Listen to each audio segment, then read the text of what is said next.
Imagine you have a bucket filled with water. Now imagine that bucket has a huge hole in the bottom. You work all day to keep it full, but most of the water just leaks out. That bucket is a lot like many African economies. We are blessed with incredible natural resources: cocoa, diamonds, oil, timber. We pull these things from our soil, and we work hard to do it. Then we put them on big ships and wave goodbye as they sail away in their raw, unprocessed form. We get paid for them, yes, but it's like getting paid for just a fraction of the water while the rest leaks out. This matters more than you can imagine. When we export a log instead of a finished table, we are exporting jobs. Log versus finished table. We are exporting the skills of the carpenter. We are exporting the skills of the designer. We are exporting the skills of the factory worker. When we ship out raw cocoa beans instead of chocolate bars, we are exporting the profits that build bigger factories, chocolate bars and factory jobs. That's lost profit. The value, the real money, is not in the raw material itself. It is in what you turn that material into. By sending our resources out unprocessed, we are essentially exporting opportunity. We are letting other countries keep the best part of the deal, and that has to change. Some people will tell you this is just the way the world works. They will say Africa's role is to supply the raw materials, and other continents are meant to do the manufacturing. It sounds like a simple division of labor, but it's a system that keeps us at the bottom of the economic ladder. This wasn't a role assigned by fate, it was shaped by history and old colonial patterns, and by global economic forces that favored the status quo. The good news is, roles can be rewritten. We don't have to accept the script we were handed. We can write our own, where we are not just the source, but also the creators. The core of the problem is this: we are stuck in a cycle. Exporting raw materials is the simplest path, but it is also a path with a very low ceiling. It keeps our economies vulnerable. When the global price of oil or cocoa drops even a little, the shockwaves are felt by millions. Creating finished products here, at home, builds resilience. It creates a buffer. It builds a middle class. It gives young people a reason to believe they can build a future right where they were born. We have to stop just filling the leaky bucket. It's time to fix the hole. This is the moment to act. This is Africa Unrestricted. So, if everyone agrees that adding value is the smart move, why is it not happening everywhere? Why do we keep shipping out the raw stuff? It's not because people are lazy or lack ambition. It's because the system is set up to make the simple choice: exporting raw. The easiest choice. Think of it like trying to cook a gourmet meal in a kitchen with a flickering stove, no clean water, and only one dull knife. A flickering stove, no clean water, one dull knife. You might just decide to order a pizza instead. For African entrepreneurs, trying to process raw materials often feels just like that. They face a kitchen full of obstacles that makes the simple option look very attractive. Let's use our old friend cocoa as the perfect example. West Africa grows over 70% of the world's cocoa beans. You would think the continent would be a chocolate powerhouse, right? But the world's biggest chocolate companies are in Switzerland, Belgium, the United States. The farmers who grow the beans get a tiny fraction of the price you pay for a chocolate bar. The journey from a simple bean to a fancy foil-wrapped treat involves many steps. Each step requires a support system. That's where the real challenge lies. It's not one single problem, it's a conspiracy of problems. First there's energy, then there's finance. Finally, you need skilled people, good roads to transport finished goods, access to markets. When all these factors, unreliable energy, impatient finance, skills gaps, and poor infrastructure, come together, they create a massive barrier. It becomes far less risky and far more profitable in the short term to just sell the beans and let someone else deal with the headache of turning them into chocolate. That's the anatomy of inertia. Now, it's easy to get discouraged by all these challenges. It can feel like an impossible mountain to climb. But here is the good news. The change is already starting. Across the continent, there are pockets of progress. Small seeds of a new industrial future are being planted. These are not just theoretical ideas. They are real-world examples of governments and entrepreneurs taking action. Entrepreneurs are refusing to accept the old way of doing things. They are proving that with courage and a smart plan, it is possible to keep more value at home. These early successes are the lighthouses guiding the way for others. Look again at the cocoa industry in Ghana.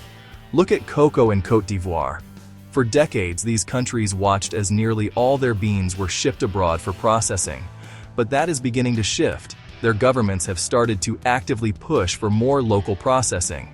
They are using incentives for companies that build factories locally. They are introducing new rules that make it less attractive to export raw beans. It's a delicate balancing act, but it is starting to work. More and more chocolate is being processed where the cocoa is grown. It's not just chocolate liquor, it's sophisticated products. In Ghana, you can now find locally owned companies producing world-class, single-origin chocolate bars sold in high-end stores. These companies are creating jobs for farmers, food scientists, machine operators, marketers, graphic designers. Capturing value at every step. We don't have to settle at the bottom of the value chain, we can compete at the top. These examples show what is possible. They also reveal the challenges. The journey for pioneers has been tough. They have had to navigate power issues, finance hurdles, logistics problems. But their success provides a real-life playbook. Targeted government support combined with entrepreneurial spirit can overcome inertia. Other countries are taking notice. Gemstone polishing in Botswana, leather goods in Ethiopia. The story is slowly changing. We're moving from being a source of raw materials to a hub of creation. So, yeah, there is reason to be hopeful.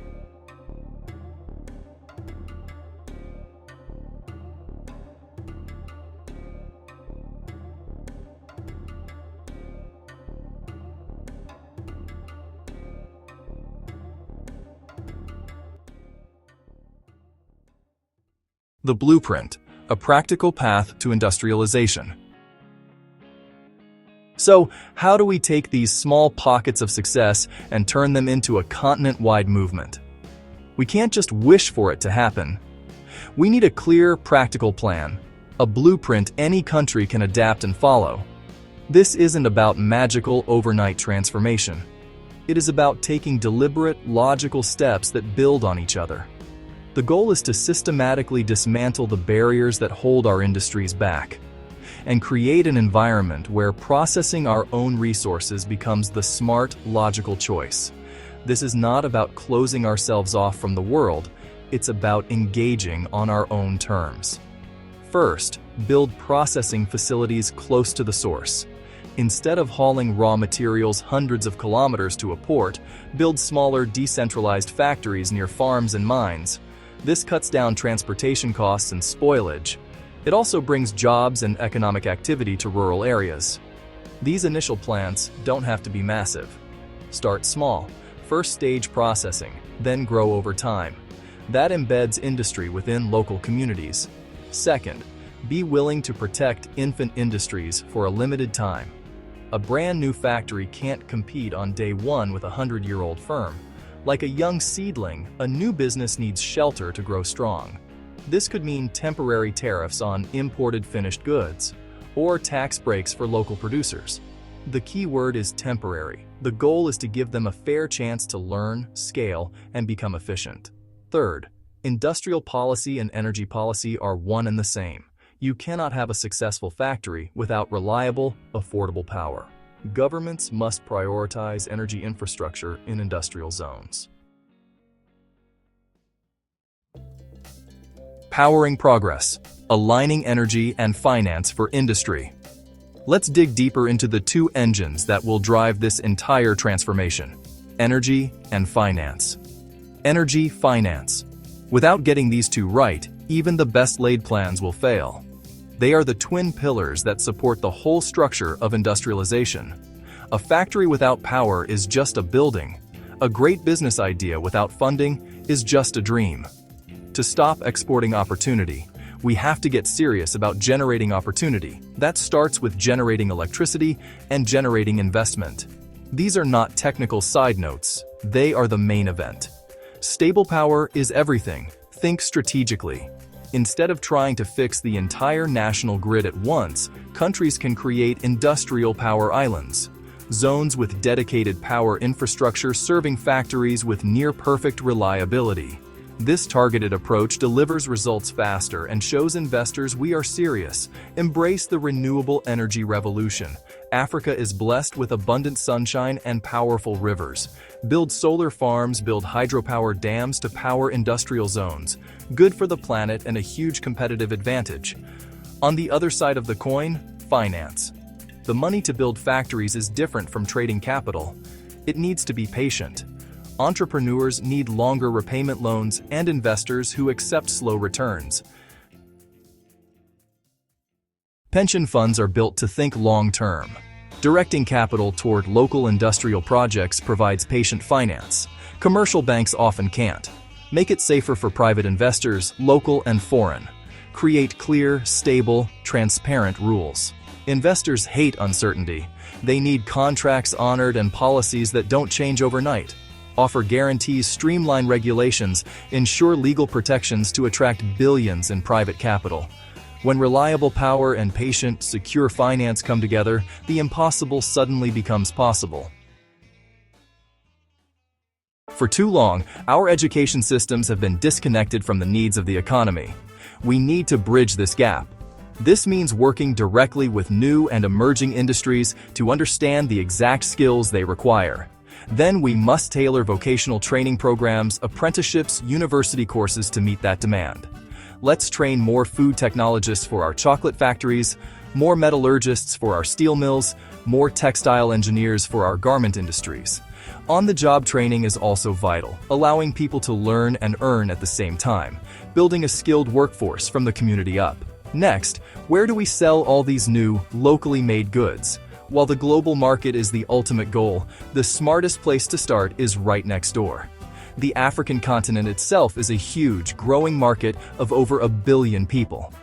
The African Continental Free Trade Area, AfCFTA, is a game-changing tool designed to make it easier to trade between African countries. By focusing on regional markets first, our new industries can scale up, improve their quality, and become more competitive in a friendly environment. Selling to a neighbor is often easier and cheaper than shipping goods across the ocean. This regional strategy creates a virtuous cycle. Ghana sells processed chocolate to Nigeria. Nigeria sells refined petroleum products to Ghana. Both economies grow stronger. They become less dependent on imports from other continents and more integrated with each other. This builds regional resilience and creates larger, more attractive markets that draw in even more investment. We must stop seeing our neighbors as competitors and start seeing them as our first and best customers. Building a strong home market is the final piece of the puzzle to prepare us for taking on the world.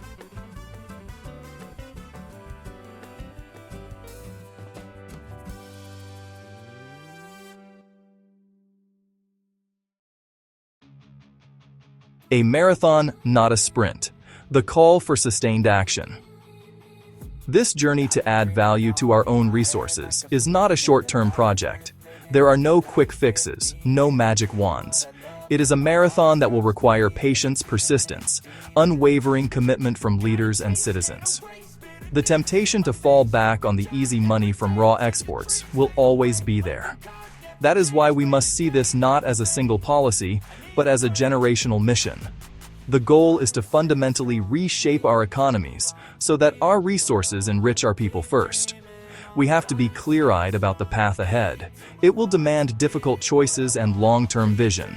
It will require leaders who can align policy across different ministries: energy, finance, trade, education. They must all pull in the same direction. It is a complex dance. Every partner must know the steps. Consistency is key. Investors, entrepreneurs must trust the strategy will hold steady for years, not just until the next election. This long-term alignment builds confidence and unlocks massive potential. The task is monumental, but far from impossible. The hope lies in practicality. The blueprint is clear. Build processing capacity close to the source, provide temporary, smart protection for new industries, make reliable power.